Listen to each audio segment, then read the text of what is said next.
Hello everyone, आप सभी यूपेटर plus सी मुख्य सेविका की आप सभी बहनों को हमारा नमस्कार। उम्मीद है आप सभी ने कल एग्ज़ाम दिया होगा और अच्छे से आपने एग्ज़ाम दे करके आए होंगे। तो आपके अटेंडेंस के अनुसार अकॉर्डिंग टू अटेंडेंस एंड बोला जाए तो इसमें जो भी अभी तक अटेंड्स किए हैं या फिर जो भी वोट्स आए हैं उसके अकॉर्डिंग आप जो डाटा प्राप्त हो रही है, करीब 15,000 प्लस अभ्यर्थियों का अभी तक हमारे पास जो है वोट्स आए हैं, उसके एनालिसिस के थ्रू कोई आपका स्कोर क्या है, क्या परसेंट बन रहा है, उसके अनुसार आपका जो मार्क्स है वो निर्धारित करेगा कि आपकी फाइनल कट ऑफ तक जा पाओगे या फिर डॉक्यूमेंट वेरिफिकेशन तक ही रह सकते हो।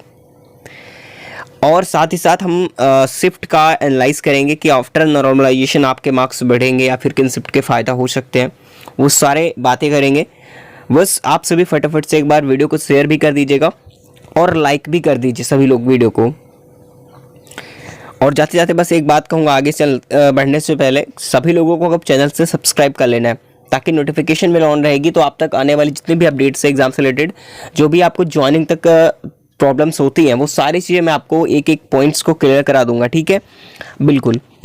चलिए, ये कि यूपिटर प्लस से मुख्य सेविका की अगर बात करें, यहाँ पर अटेंडेंस की अगर बात करें, क्या वोट्स रहे हैं, अटेंडेंस की हम भी बात कर लेंगे कि कितने % अटेंडेंस रही है। ठीक है, कि कितने जो है एब्सेंट रहे हैं, कितने प्रेजेंट रहे हैं, इस पर भी एक देखा जाए तो एनालाइज होता है।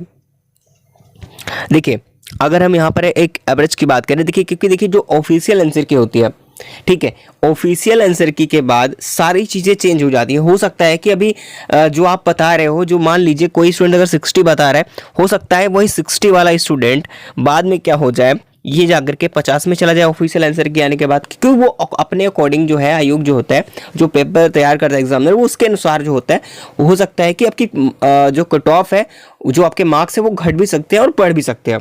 ठीक है, क्योंकि ऑफिशियल आंसर की पर पूरा निर्धारित करेगा कि आपकी एक्चुअल में जो आपका मार्क्स है वो रियल कितना है। अभी आप मान लीजिए कि आप इतना कह रहे हो कि हमारे जो मार्क्स हैं वो 60 से 70 के बीच, कितने 56% ऐसे स्टूडेंट्स हैं जो कि 60 से 70 के बीच मार्क्स आ रहे हैं, और दूसरा नंबर सबसे कम है 50 प्लस का 24%। ठीक है, तो कुल मिला के अगर सॉरी देखिए 50 प्लस की अगर बात करें 24% है और 56% में 60 to 70 मार्क्स वाले हैं। लेकिन जो 60 to 70 है, ये जरूरी नहीं कि सभी के हों। ये अभी के जो एनालाइज के थ्रू, एक्टिव एनालिसिस के थ्रू आपने देखा है, लेकिन अभी ऑफिशियल आंसर की आनी बाकी है। उसके बाद सारी चीज़ें क्लियर होंगी कि आपके एक्चुअल मार्क्स कितने हैं। ठीक है, अगर इसका मैं एवरेज देखें कि जो एवरेज स्कोर है, ठीक है, मेरी बात सुनिएगा, इसके अनुसार अगर हम देखते हैं अकॉर्डिंग टू वोट्स की बात करें, तो जो एवरेज स्कोर है आपका 50 से 55, मैंने कल ही बताया था, तो एवरेज स्कोर आपके 50 के 55 के बीच एवरेज स्कोर आपके आ रहे हैं, जो मैंने कल ही आंकड़ा लगा लिया था। आवाज़ बिल्कुल करेक्ट हो रहा है। अभी एक दिन और सारी चीज़ें चलेंगी, करीब जो है हो सकता है कि 40 से 50,000 स्टूडेंट्स, सारे स्टूडेंट्स जो हैं वो यहाँ पर आएँ, उसके अनुसार भी सारी चीज़ें क्लियर हो सकती हैं। लेकिन ऐसा नहीं है, क्योंकि अन्य अभ्यर्थी जिन्होंने एग्ज़ाम नहीं दे रखा है या फिर उन सारी चीज़ों का उनका कुछ भी आगे क्लियर नहीं हो पाया, शॉर्टलिस्ट नहीं हो पाए थे, क्या सारे स्टूडेंट्स यहाँ पर आ पाएंगे? ये जरूरी नहीं कि 50,000 स्टूडेंट्स सारे आ जाएंगे। जिन्होंने एग्ज़ाम दिया उनकी मैं बात करूँ कि सारे नहीं हैं, जिन्होंने एग्ज़ाम दिया एवरेज की बात करूँ तो 50 से 55 के बीच है। ठीक है, अब बात आती है कि कट ऑफ हमारी क्या जाएगी। उससे पहले मैं आपको एक एक पॉइंट्स क्लियर कर देता हूँ कि नॉर्मलाइजेशन की। ठीक है, कि आपका कौन सा शिफ्ट में था। अगर हम फर्स्ट शिफ्ट की बात करें, ठीक है, अगर फर्स्ट शिफ्ट की बात करें तो फर्स्ट शिफ्ट में जो लेवल रहा है वो कैसा लेवल रहा है। अब काफ़ी लोग बोल रहे हैं कि थोड़ा सा लेवल जो है डिफ़िकल्ट लेवल था। ठीक है, जो लेवल था थोड़ा सा हार्ड था, लेकिन ऐसा नहीं है, इजी टू मॉडरेट था। कैसा था? इजी टू मॉडरेट लेवल था। ठीक है, जो है फर्स्ट शिफ्ट का। अगर हम सेकेंड शिफ्ट की यहीं पर बात करें कि सेकेंड शिफ्ट में लेवल क्या रहा है, तो सेकेंड शिफ्ट का जो लेवल रहा है थोड़ा सा घुमाऊ था। ठीक है, एकदम अपोजिट था। ठीक है, तो बोल सकते हैं कि मॉडरेट टू हार्ड।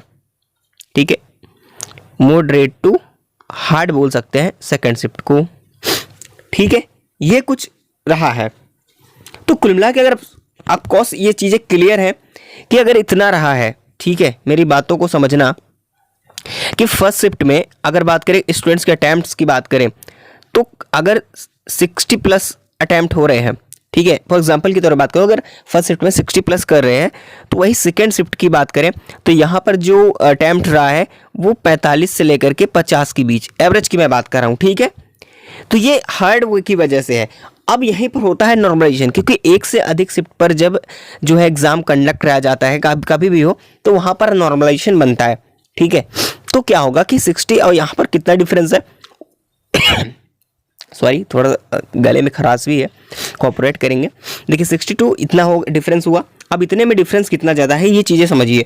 तो अब फ़ायदा किनको होगा, ऑफकोर्स आपको पता है कि सेकंड शिफ्ट को यहाँ पर फ़ायदा मिलने वाला है, सेकंड शिफ्ट को ज़्यादा फ़ायदा मिलने वाला है नॉर्मलाइजेशन में। अब ये समझ सकते हैं कि भाई जो फर्स्ट शिफ्ट में रहा होगा उसका एनालिसिस और सेकंड शिफ्ट का जो देखेंगे, जो सबसे हाईएस्ट स्कोर होगा, यानी कुछ इस प्रकार से ग्राफ रहा होगा फर्स्ट शिफ्ट का और सेकंड शिफ्ट का कुछ इस प्रकार से। तो इस ग्राफ से अगर बात करें तो इसके अकॉर्डिंग इसके लेवल पे पहुंचाना होगा, इनके लेवल पर आएंगे ये दोनों इक्वल में। तो उसके अनुसार जब एनालिसिस किया जाएगा, यानी जहां पे पता है सबसे हाईएस्ट स्कोर देखा जाएगा, अगर सबसे हाईएस्ट स्कोर जिस शिफ्ट में बन रहा है और सेकंड शिफ्ट का भी हाईएस्ट स्कोर देखा जाए, उसके बेस पर जो है एनालिसिस किया जाएगा, यानी कि इनके इक्वल आना होगा। कुल मिला के अगर बात करें तो फायदा यहाँ पर सेकंड शिफ्ट को मिलेगा। करीब कितने नंबर का मिल सकता है ये चीज़ें मैं आपको बता दूं, तो करीब अभी के अकॉर्डिंग अगर मैं बात करूं तो सेकंड शिफ्ट वालों का कम से कम 3 से 4 नंबर का भी फायदा देखने को मिलेगा, जो अभी तक के हिसाब से जो हार्ड बताया जा रहा है। लेकिन इतना भी ज़्यादा नहीं था जो आप लोग सोच समझ रहे हो। हाँ, अगर आपकी प्रिपरेशन अच्छी तरीके से नहीं रही होगी, ठीक है, तो बात अलग है। मैंने टेलीग्राम चैनल पे अपने जो भी PDF प्रोवाइड कराई थी, जिन्होंने अगर अच्छे तरीके से रीड किया था, उनमें से बहुत सारे क्वेश्चंस जो है उसमें से आए हुए हैं। मैं खुद कल की डेट में दिखाया भी था, और मैं जो है नेक्स्ट वीडियो में वो एनालिसिस आपको दिखा दूंगा कि कितने क्वेश्चन मैंने अपने PDF से यानी टेलीग्राम चैनल पर जो शेयर किए थे, उस पर मैंने जो पेड फ्री ऑफ कॉस्ट ही था, वो पेड मान के चलो फ्री ही था, क्लिप 11 रुपीज़ था, ठीक है। लेकिन आपको वहाँ से बहुत सारे क्वेश्चन देखने को मिले थे। जिन्होंने वहाँ से रीड किया था वो कह रहे हैं कि सर आपने बिल्कुल जो भी बताया वो सारी चीज़ें क्लियर थी। तो वही मैं आपको कह रहा हूँ, जो आपकी प्रिपरेशन ठीक ठाक थी उनको भाई पेपर उनके लिए सही था, ठीक है। अब बात आती है कि यहाँ पर कितना हो रहा है, तो आपका कितना फ़ायदा हो रहा है, तो आपको पता है सेकंड शिफ्ट में ज़्यादा फ़ायदा देखने को मिल रहा है। हो सकता है कि मैं ये कह सकता कि कभी कभी क्या होता है कि नॉर्मलाइजेशन के बाद जो शिफ्ट ईजी होती है वहाँ पे मार्क्स घट भी सकते हैं, ठीक है।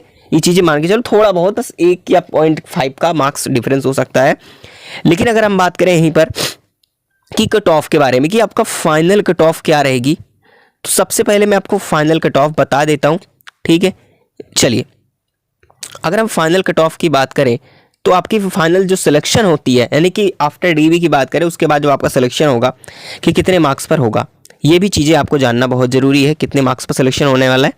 तो देखिए, अगर आप अनरिजर्व्ड से हैं तो ये मान के चलो कम से कम आपके 55 प्लस होने चाहिए। ये आपके मैं जो ऑथेंटिक अभी तक के जो एनालिसिस के बेस पे आपको बता रहा हूँ कितने मार्क्स है, तो आपका फाइनल सिलेक्शन होगा डॉक्यूमेंट वेरिफिकेशन के बाद, ठीक है। मैं बताऊंगा कि DB में क्या क्या होता है, कैसे आगे की प्रक्रिया क्या होगी, वो सारी जानकारी मैं आपको चैनल के माध्यम से प्रोवाइड कराऊंगा। बस आप लोग चैनल से जरूर जुड़े रहिएगा, ठीक है, और सब्सक्राइब जरूर कर लीजिएगा ताकि आप तक नेक्स्ट वीडियो मेरी जानकारी से भरी आपको मिल सके, ठीक है।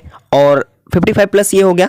और OBC की बात करें तो यहाँ पर भी ज़्यादा डिफरेंस नहीं होता है, ये 52 के प्लस ही मान के चलिएगा, ठीक है।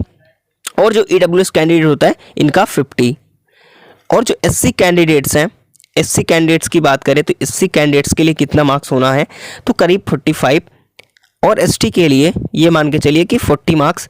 और जो PWD कैंडिडेट होते हैं, काफ़ी लोग बोलते हैं PWD का क्या होता है, देखिए इनकी मैं अभी बात कुछ भी नहीं करूँगा, लेकिन यहाँ पर जरूर कहूँगा कि जो PH कैंडिडेट्स होते हैं फिजिकल हैंडीकेप्ड, इनके लिए 38 मार्क्स पर भी सिलेक्शन देखने को मिलेगा। कट ऑफ बिल्कुल भी ज़्यादा नहीं जाएगी। जो आप लोग अगर डर रहे हो तो बिल्कुल डरिए नहीं, थोड़ा पेशेंस बनाए रखिए।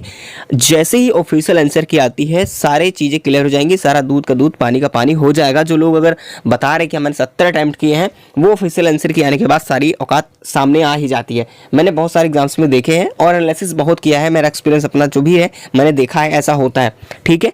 तो ये कुछ आपको मैंने क्राइटेरिया बताया है इन सारी बेस पर।